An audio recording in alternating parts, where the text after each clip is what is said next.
Bueno, hoy tenemos el gusto de tener con nosotros a la señora María Paz, quien es una líder tarijeña y nos engalana el día de hoy con su presencia de parte de JCI Nueva Tarija. Estamos muy felices de poder tener contacto con usted el día de hoy.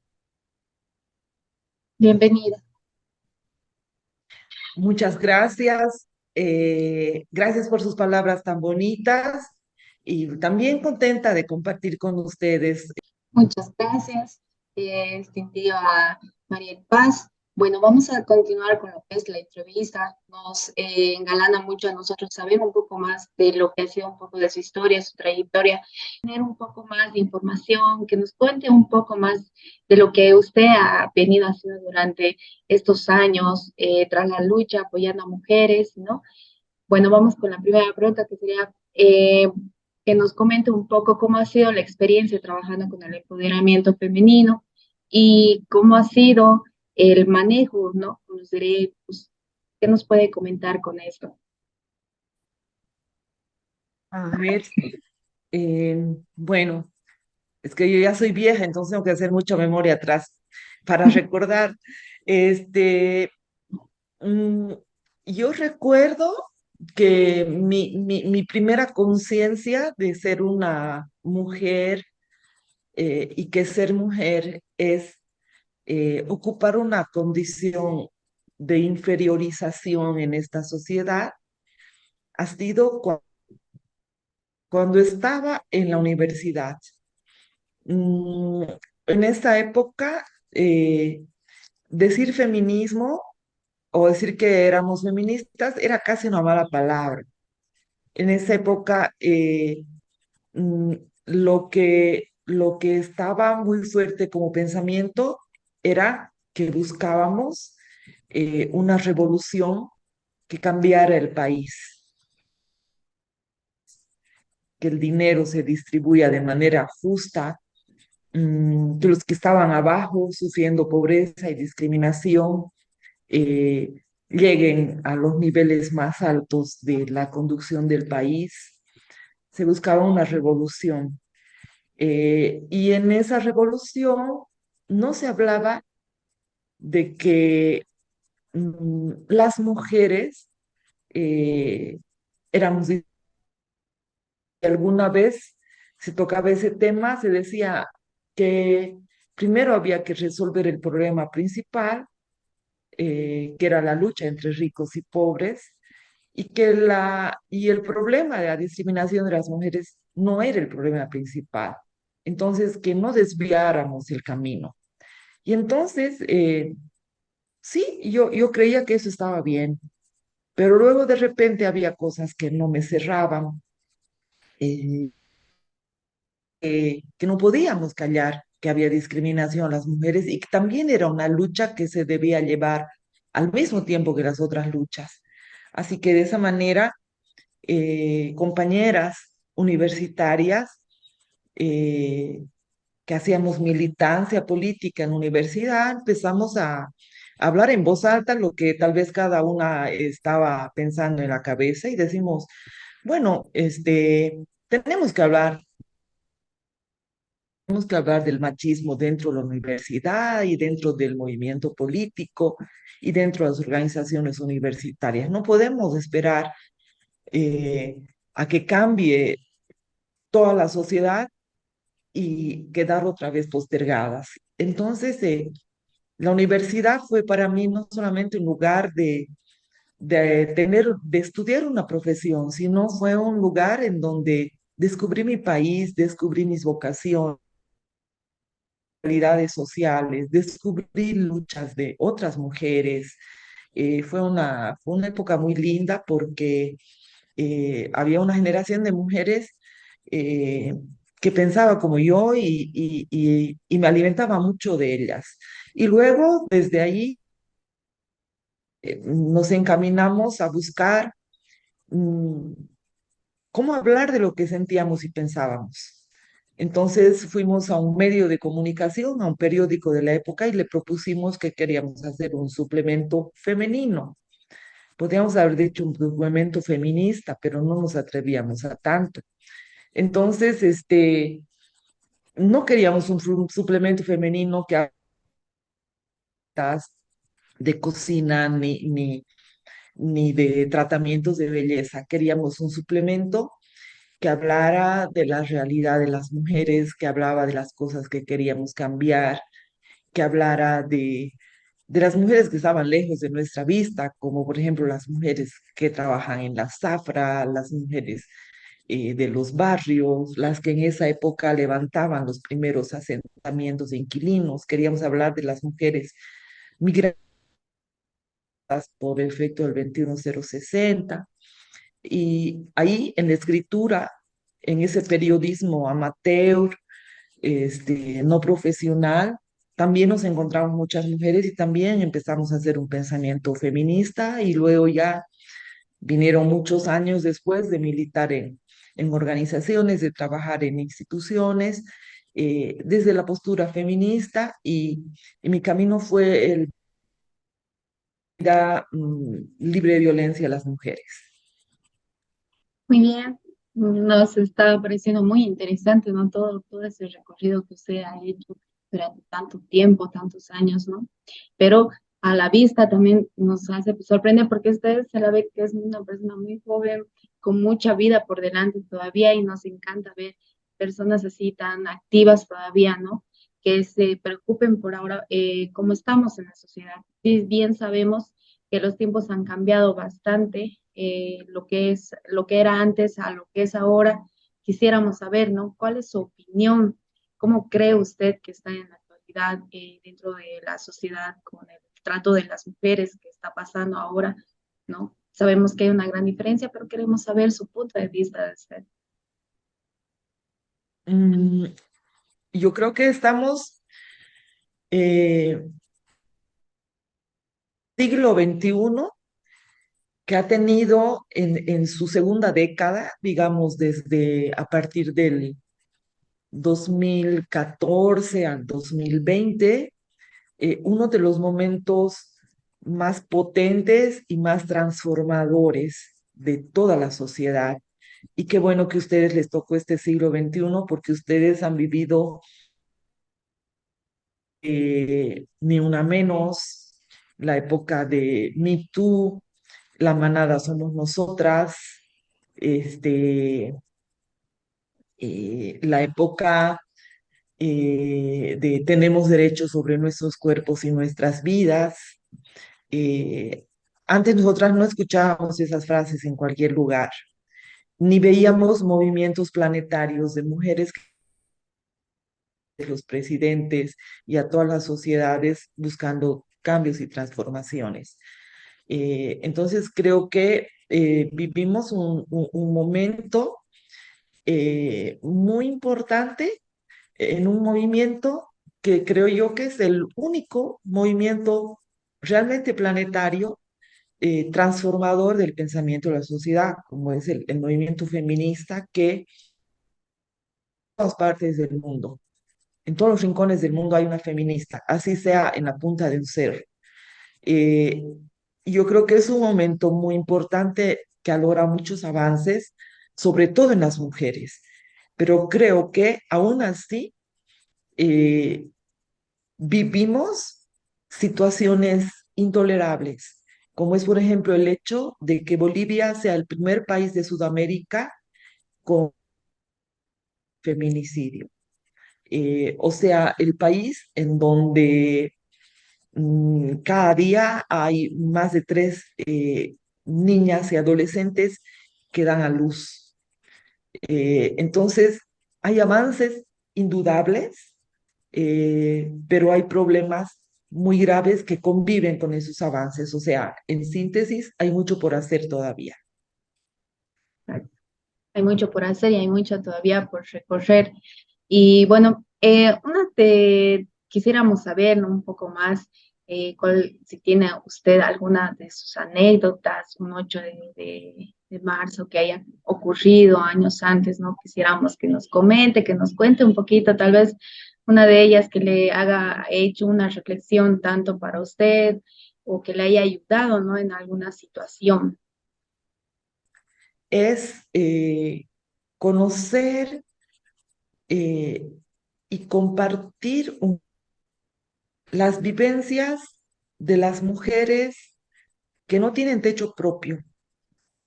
Eh, esta es una anécdota muy reciente. Realmente tengo el privilegio de que recibo aprendizajes, creo, cada día.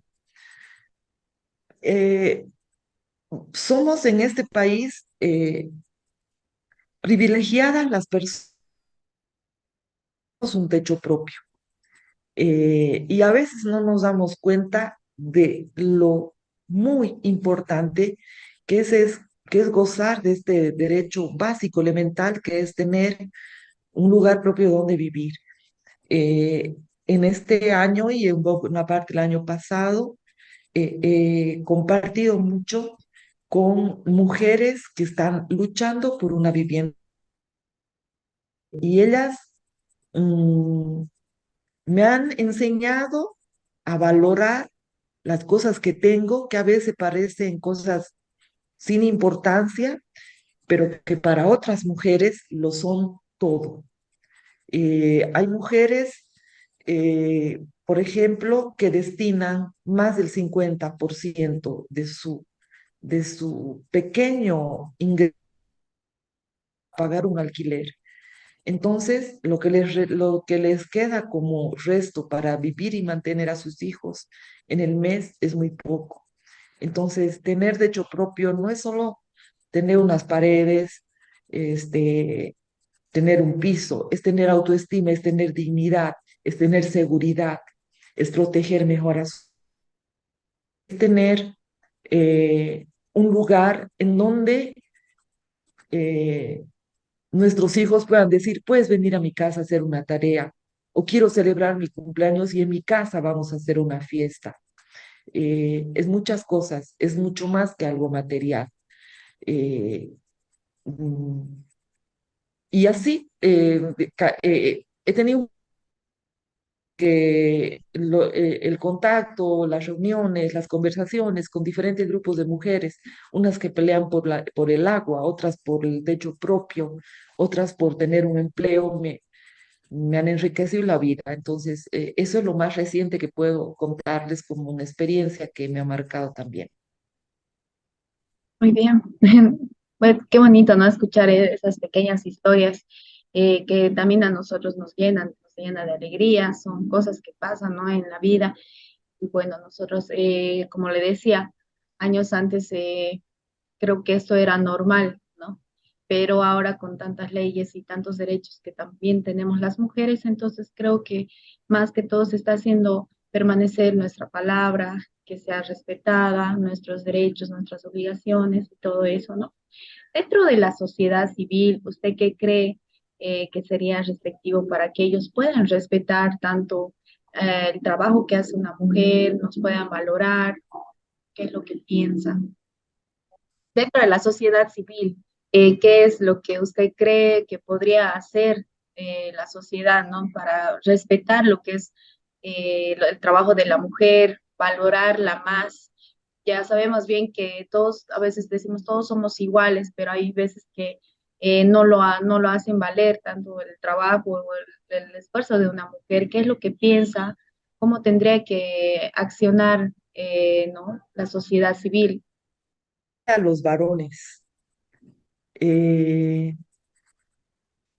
por ejemplo, mañana es 8 de marzo eh, y, y muchos políticos van a salir a dar palabras, a hacer actos, a sacarse fotos al lado de mujeres y subirlas a sus redes sociales, aplaudir a las mujeres.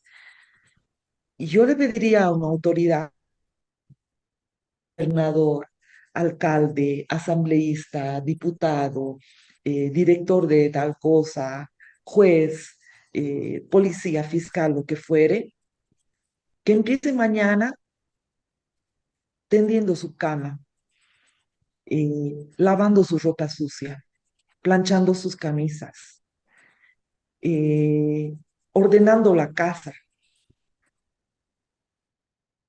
cocinando, lavando los platos, refregar los lugares sucios de donde siempre se queda un poco de mugre.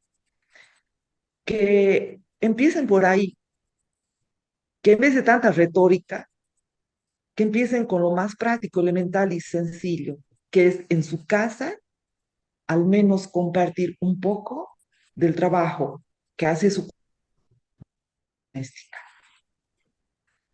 Si se acostumbraran a hacer eso, ya podrían ayudar a cambiar el mundo, solo con hacer eso. Ayudaría bastante, ¿no? Hay mucha diferencia. Y bueno, ya estamos finalizando con esta hermosa entrevista que tenemos y nos agrada mucho escucharla, todo esto. Eh, Quisiéramos que nos dé tal vez un consejo para los jóvenes que están creciendo, ¿no? Ahora con esta actualidad, con todo esto que estamos viviendo día a día, que cada vez a veces hasta nos da miedo salir a las calles, todo eso, pero no es siempre más un consejo de alguien que ya ha vivido tanto tiempo, nos está enseñando aparte, ¿no? El 8 de marzo no es un día de frivolizar ni de convertirlo en una tarjeta comercial. Eh, Mañana no salgamos con historias, somos divinas, somos poderosas.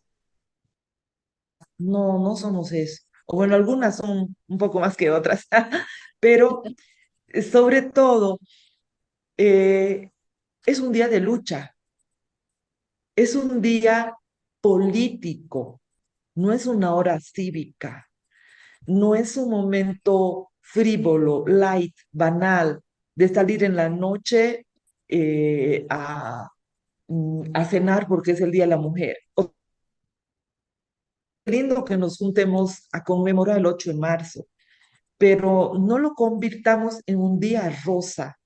No, no sé si me dejo entender. El 8 de marzo es un día que reivindica a quienes, a las obreras, a las pobres, a las migrantes, este, a las asalariadas, a las muertas, a las carbonizadas. Entonces no podemos convertirlo eh, en fin, todos los derechos de los que hoy gozamos. Entonces, ese sería mi mensaje para nosotras en el 8 de marzo. Claro, si nos podría comentar, por favor, su experiencia en el ámbito empresarial y social, como una de las primeras mujeres impulsoras, tanto en imprenta como a nivel social. Pues soy una activista, me gusta mucho la acción de la calle, la acción de movilización, la acción de reunirnos, de encontrarnos, de movilizarnos, de marchar. Entonces, mi experiencia es una experiencia colectiva de muchas mujeres que, que, que hace como 30 años teníamos atorado en la garganta muchas cosas que queríamos decir. Entonces, es una experiencia de militancia que pasa luego en formar grupos pequeños de mujeres universitarias que queríamos escribir, que queríamos leer, que queríamos decir cosas y luego poco a poco Tarija va articulando grupos de mujeres, no solo las de la universidad, sino tal vez antes que nosotras, las mujeres inquilinas o las mujeres de los entonces que ahora ya no existen, centros de madres, clubes de madres, las mujeres campesinas. Entonces, es una experiencia así de encontrarse con muchos grupos y de luego, poco a poco, ir animándonos así entre todos los grupos, decir, ¿y por qué no hacemos una marcha? Eh, mm, y con miedo de decir, bueno, vamos a hacer 10 locas. eh, eh, pero bueno, poco a poco hemos ido tratando de armar un movimiento y hoy creo que la posta la tienen generaciones mucho más jóvenes que hacen movilizaciones callejeras mucho más creativas, mucho más alegres y mucho más convocantes que las que nosotras hacíamos antes. El honor es mío, chicas. Un millón de gracias por invitarme. También he disfrutado mucho esta entrevista con ustedes. Son unas entrevistadoras muy amorosas, muy, es un gusto y un abrazo y bueno, que nuestro 8 de marzo sea un lindo día. Gracias, chicas. Muchas gracias de parte de la familia de JCI Nueva Tarisa. Le mandamos un fuerte abrazo y un saludo enorme para el día de mañana. Que lo pase muy bonito, acompañado, ¿no? Como usted dice, todo comienza desde el lugar y desde ahí ya fluye lo demás. Muchas gracias, estamos de antemano agradecidas con usted. Hasta luego. Gracias, chicas. Gracias a ustedes de nuevo.